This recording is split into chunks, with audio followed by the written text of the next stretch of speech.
Open the hatch to gain access to the bulb assembly. Remove the bolts by turning them counterclockwise.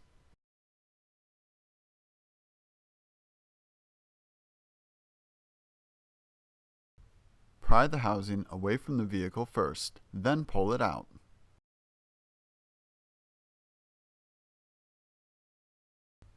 Push the tab and pull the connector to remove it.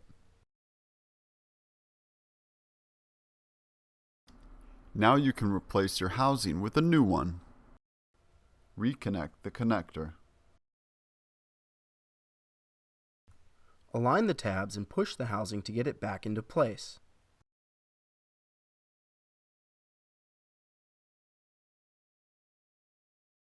Replace the bolts by turning them clockwise.